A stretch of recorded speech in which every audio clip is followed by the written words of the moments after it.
Abre sua Bíblia. Atos dos Apóstolos, capítulo 11, versículo 27. Eu vou ler, começando no capítulo 11, versículo 27, e eu vou entrar capítulo 12 adentro. E vou ler um texto razoavelmente longo, então tenha paciência comigo. Mas antes de começar a leitura, deixa eu te contar uma coisa. Quando a Bíblia foi escrita, a Bíblia toda, mesmo depois que o cânon sagrado já estava montado, tanto o Velho quanto o Novo Testamento, por muito tempo, a Bíblia não estava dividida em capítulos e versículos. A divisão em capítulos e versículos é razoavelmente recente em comparação à idade, por exemplo, do livro de Gênesis. Então, quando o texto foi escrito, essa divisão de capítulos e versículos não estavam lá. O problema disso é que a partir do ponto em que foi dividido, ela foi dividida do ponto de vista da pessoa que dividiu. Quem dividiu foi quebrando os assuntos de acordo com o entendimento da pessoa. E isso, muitas vezes, atrapalha o nosso entendimento, porque, por exemplo, o assunto do capítulo 12 de Atos dos Apóstolos é o assunto de uma grande crise. Houve uma grande crise, uma crise mundial, e o capítulo 12 fala dessa crise mundial concentrada na região de Jerusalém, no governo de Herodes Agripa. E como Herodes Agripa, e esse Herodes Agripa do capítulo 12 é o Herodes Agripa I, porque tem o Herodes Agripa II. E como Herodes Agripa lidou com isso, e como a igreja de Jesus sofreu com essa crise mundial. Só que, quando você lê o capítulo 12 de Atos dos Apóstolos, você não percebe que essa era uma crise mundial. Por que você não percebe? Porque você tem o pressuposto de que o tema começa no capítulo 11, no capítulo 12, início do capítulo 12. Quando você esquece capítulo, esquece versículo e olha o texto como um todo, você percebe que esse tema do capítulo 12 não começa no capítulo 12. Esse tema do capítulo 12 começa, na verdade, no capítulo 11, versículo 27. E aí eu quero começar a ler no capítulo 11, versículo 27, que é onde o tema do capítulo 12 realmente começa no texto bíblico. Então vamos comigo, Atos 11, 27. Naqueles dias, alguns profetas desceram de Jerusalém para Antioquia. Um deles, Ágabo, levantou-se e pelo Espírito predisse que uma grande fome sobreviria a todo o mundo. Olha, uma grande fome sobreviria a todo o mundo romano. O que é o mundo romano? Na época era praticamente o mundo todo, porque era os arredores do mar Mediterrâneo. Aquilo tudo era o mundo romano. Então era basicamente Europa inteira, Ásia quase toda e o norte da África, praticamente o planeta todo na época. O que eles entendiam de planeta era o mundo. Então, levantou-se, predisse que uma grande fome sobreviria a todo o mundo romano, o que aconteceu durante o reinado de Cláudio. Então, a grande crise mundial aconteceu. Os discípulos, cada um segundo suas possibilidades, decidiram providenciar ajuda para os irmãos que viviam na Judéia, e o fizeram enviando suas ofertas aos presbíteros pelas mãos de Barnabé e Saulo. Continua no capítulo 12, versículo 1. Nessa ocasião, que ocasião? A ocasião da crise, porque o texto está falando anterior que houve uma grande crise, e eles estão no meio dessa grande crise, nessa ocasião. Versículo 1, então, até esse versículo 1, a crise está sendo enxergada como mundial. Agora, a partir do versículo 1, vai aproximar as câmeras e vai tirar o olho do mundo e vai colocar o olho na região de Jerusalém e da igreja de Jerusalém. Nessa ocasião, o rei Herodes prendeu alguns que pertenciam à igreja, com a intenção de maltratá-los. Em tempos de crise, aproveite para realizar suas intenções nefastas. O que todo mundo faz desde sempre. e mandou matar à espada Tiago, irmão de João. Vendo que isso agradava aos judeus, prosseguiu, prendendo também Pedro durante a festa dos pães sem fermento. Tendo-o prendido, lançou-o no cárcere, entregando para ser guardado por 4 escoltas de 4 soldados cada uma. Herodes pretendia submetê-lo a julgamento público depois da Páscoa. Pedro então ficou detido na prisão, mas a igreja orava intensamente a Deus por ele. Na noite anterior ao dia em que Herodes iria submetê-lo a julgamento, Pedro estava dormindo entre 2 soldados, preso com 2 algemas, e sentinelas montavam guarda à entrada do cárcere. Repentinamente apareceu um anjo do Senhor e uma luz brilhou dentro da cela. E ele tocou no lado de Pedro e o acordou, dizendo: depressa, levante-se. Então as algemas caíram dos punhos de Pedro. O anjo lhe disse: vista-se e calce as sandálias. E Pedro assim fez. Disse ainda o anjo: ponha a capa e siga-me. E saindo Pedro o seguiu, não sabendo que era real o que se fazia por meio do anjo. Tudo lhe parecia uma visão. Passaram a primeira e a segunda guarda e chegaram ao portão de ferro que dava para a cidade. Este se abriu por si mesmo para eles e passaram. Tendo saído, caminharam ao longo da rua, ou ao longo de uma rua, e de repente o anjo o deixou. Então Pedro caiu em si e disse: agora sei, sem nenhuma dúvida, que o Senhor enviou o seu anjo e me libertou das mãos de Herodes e de tudo o que o povo judeu esperava. Percebendo isso, ele se dirigiu à casa de Maria, mãe de João, também chamado Marcos, onde muita gente se havia reunido e estava orando. Pedro bateu a porta do alpendre e uma serva chamada Rode veio atender. Ao reconhecer a voz de Pedro, tomada de alegria, ela correu de volta sem abrir a porta e exclamou: Pedro está na porta. Eles, porém, lhe disseram: você está fora de si. Insistindo ela em afirmar que era Pedro, disseram: deve ser o anjo dele. Mas Pedro continuou batendo, e quando abriram a porta, o viram, ficaram perplexos. Mas ele, fazendo-lhe sinal para que se calassem, descreveu como o Senhor o havia tirado da prisão e disse: contem isso a Tiago e aos irmãos. Então saiu e foi para outro lugar.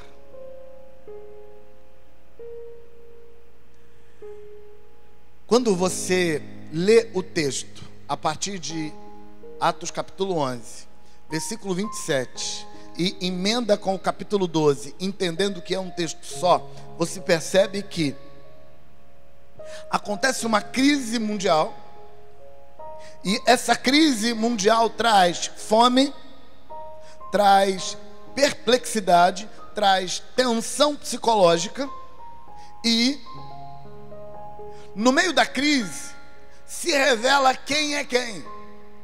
Porque quem é do bem aproveita a crise para ajudar os menos necessitados. Você vai notar no final do capítulo 11 que o povo da cidade de Antioquia, quando chegou a notícia através do profeta Ágabo: olha, começa uma grande crise, eles olharam para eles e disseram: a crise não nos afeta, porque a gente tem grana para bancar a crise, a gente dá conta de ficar firme, a crise está aí, mas para nós não vai faltar nada. Mas os nossos irmãos de Jerusalém, eles estão no aperto.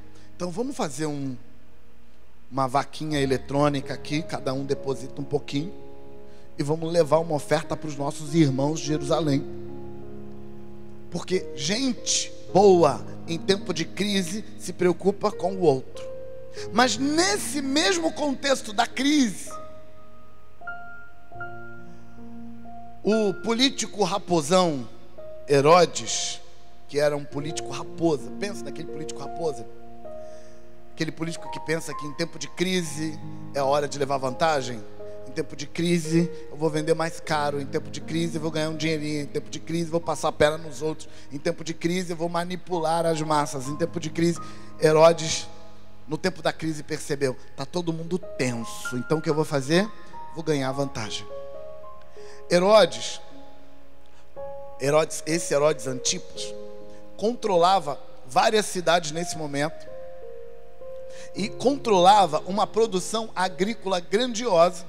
Se eu não estou enganado, uma produção grande na região do Vale de Meguido naquela época.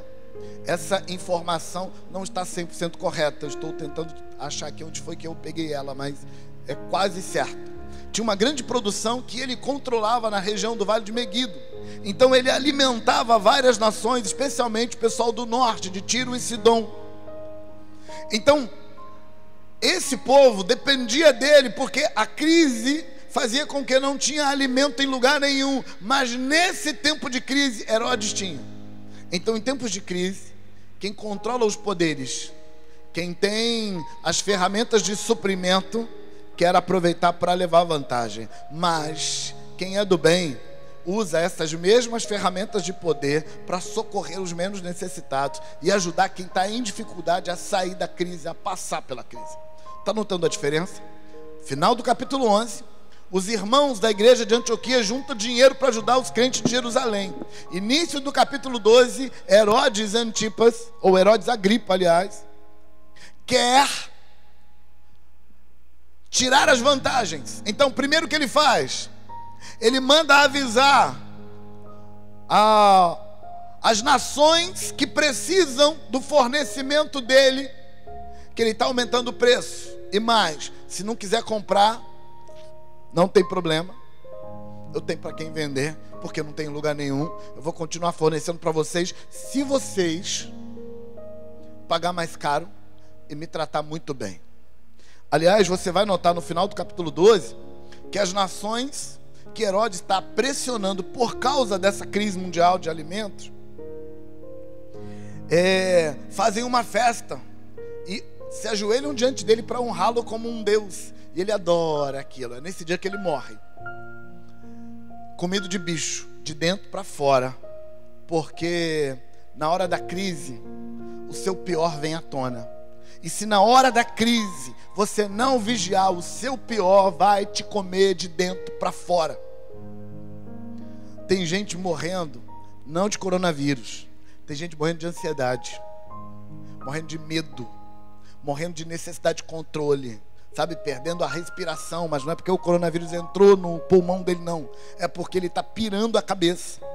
Em tempos de crise, o seu pior vem à tona e te corrói, como corroeu Herodes. Herodes está no tempo de crise, e aí ele joga um jogo nojento de manipulação das nações, porque agora que só eu tenho comida, ninguém tem, eu vou vender mais caro e ainda quero de gorjeta que vocês me adorem. E o povo, coitado, precisado, se submeteu a Herodes e o adorou, e ele foi ferido e morreu, comido de bicho de dentro para fora.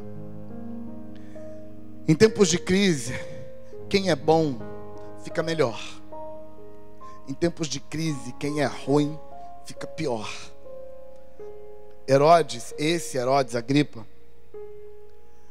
além de vender mais caro, o Herodes Agripa matou Tiago. Versículo 1 do capítulo 12. Ele matou Tiago. Por que ele matou Tiago?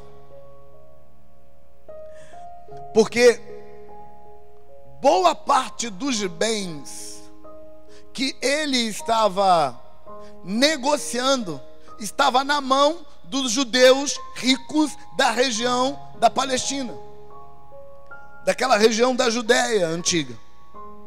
Então, os judeus ricos faziam parte do partido dos saduceus. A maioria absoluta dos judeus abastados, com muita grana, faziam parte do partido dos saduceus. E Herodes queria consolidar o poder dele em tempo de crise. Em tempo de crise, as pessoas estão tão preocupadas com a crise que elas não conseguem perceber que mataram Tiago, o menor, a espada. E aí Herodes quer agradar os judeus saduceus, os judeus ricos, quer puxá-los para o lado dele. Então ele mata Tiago.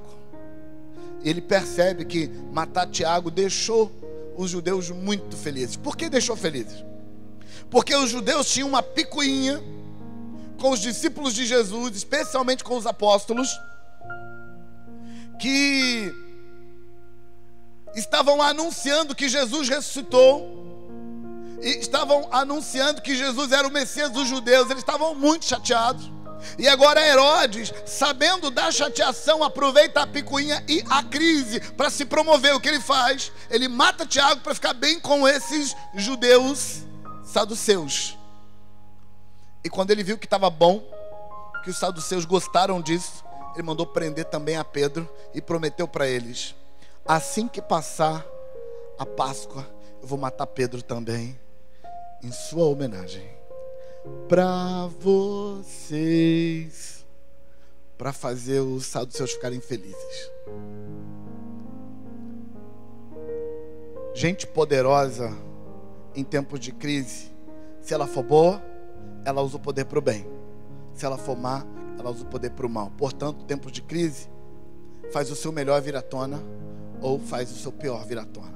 Antes de ir para a próxima lição, que essa crise de Jerusalém nos ensina, eu quero parar aqui e eu quero dizer para você que está aqui comigo, cultuando ao Senhor, registre uma coisa importante: o mal e o bem moram em você. Desculpa te contar, você pensava que era só o bem, não é? Tenho que te contar isso. O mal e o bem moram em você. Paulo falou disso em Romanos capítulo 7, versículo 19 e 20, quando Paulo diz assim: o que eu quero fazer eu não faço, o que eu não quero eu acabo fazendo. Mas ele diz no versículo 20: ora, se o que eu quero, se eu estou fazendo o que eu não quero fazer, então não sou eu que faço, é o mal que mora em mim. Então, eu sou bom, mas tem um mal que mora em mim. Portanto, em você tem o bem, que é você, e tem um mal que está morando aí. A questão é, qual dos dois você vai soltar na crise? E pelo amor de Deus, decide isso logo. Para de ficar em cima do muro. Sabe, segunda-feira você está do bem, na terça você está do mal, na quarta você está do bem, na quinta você está do mal. Resolve, você vai para o bem ou vai para o mal? Porque a crise está te moendo. Alguma coisa tem que sair. Resolve logo que vai sair o bem. É, pastor, mas se eu sair o bem, e vai que ao deixar sair o bem, eu tenho que me arriscar. Quem deixa sair o bem se arrisca, mas quem deixa sair o mal também se arrisca. A diferença é só, você vai se arriscar pelo bem que você acredita, por sua fé, ou você vai se arriscar pelo mal que você acredita, por sua outra fé. É só essa diferença. Pastor, eu não quero escolher, eu quero ficar em cima do muro. Então, quem não escolhe é escolhido. E eu vou te contar, o mal vai te escolher, porque o bem nunca escolhe quem não escolheu. Então, se você não resolve que no meio da crise você está do lado de Deus, ou vivendo ou morrendo, então o sistema vai te escolher, e daqui a pouco você vai descobrir que está do lado do mal, se vendendo para garantir segurança, se comprometendo para garantir que tudo vai ficar bem com você. Escuta uma coisa importante: mais importante do que se você vai ficar bem nessa crise, mais importante do que se você vai comer bem, se você vai vestir bem, se você vai ter remédio, se você vai morrer de coronavírus, se você vai ficar com saúde, mais importante do que como vai ficar a sua vida é quem é você nessa crise. Isso é muito mais importante. Escuta, se você decide que você é de Deus, então se morrer, tanto faz. Se viver, tanto faz. Se tiver abundância, tanto faz. Se tiver escassez, tanto faz. Não faz diferença nenhuma, porque você é de Deus. E escuta isso: se você é de Deus, Deus vai cuidar de você. Vai. Então está na hora de tomar a decisão de que lado você está. E se você está do lado de Deus, para de escutar notícia ruim. Essas notícias estão detonando sua fé. Essas notícias estão fazendo você questionar Deus e perguntar: cadê Deus? Por que Deus não faz nada? Por que Deus deixa essas coisas acontecerem com a gente? Essas perguntas que você faz porque no tempo da crise você fica indeciso se você quer investir no mal ou no bem. Seja do bem. E aí, qual é a razão que as pessoas que são do bem têm para fazer o bem na crise? Elas fazem o bem na crise não é porque elas vão ganhar alguma coisa. Elas fazem o bem na crise porque é isso que elas são. Na crise, você tem que decidir de que lado você está. E você é de Deus. Então decide ficar desse lado. Decide que você vai usar suas forças na crise para sobreviver, sim. Cuidar dos seus, sim. Mas sobreviver e cuidar dos seus não é a coisa mais importante da sua vida. E sabe por quê? Porque se você morre na crise sem Jesus, você está perdido. E na crise as pessoas morrem. E não importa do que você morrer. Mas se você está com Deus, você está firme em Deus, se você está no caminho dele, e se você morre na crise, você está salvo. Quem está em Deus não tem medo nem da morte, quanto mais de crise. Então a primeira lição que a gente nota nessa crise é que na crise o mal que está em você é chamado à tona, mas o bem que está em você também é chamado à tona. E aí, se você decidir pelo mal, você fica muito pior. Se você decidir pelo bem, você fica muito melhor. Sabe, a minha oração é que quando essa crise acabar, você saia dela uma pessoa melhor. E escuta o que eu estou te falando, essa crise vai acabar. Vai. Crise acaba. Toda crise acaba. Você está vendo aqui uma crise acontecendo no livro de Atos dos Apóstolos. Aconteceu várias outras. Abraão passou por uma crise, Isaac passou por uma crise, Jacó passou por uma crise, José passou por uma crise para cada geração. Eles passaram por crises, e crises mundiais. E cada um se comportou com o bem que tinha no meio da crise, e as coisas deram certo. Meu filho, fique em paz, esse troço vai passar, e você vai sair bem do lado de lá. Fique em paz, crises passam. A minha preocupação não é que a crise passa ou não passa, eu sei que ela vai passar. A minha preocupação é como você vai sair depois da crise. Será que depois dessa crise você vai sair consolidado como uma pessoa boa, que no tempo de crise toma posturas boas? Ou será que quando essa crise acabar, você vai sair do lado de lá contaminado com medo, com uma necessidade de controle, com uma necessidade de controlar o mundo para impedir que as crises venham? Ou você vai sair do lado de lá mais treinado para confiar em Deus, mais treinado para depender de Deus, mais treinado para viver em paz, mesmo no meio das crises?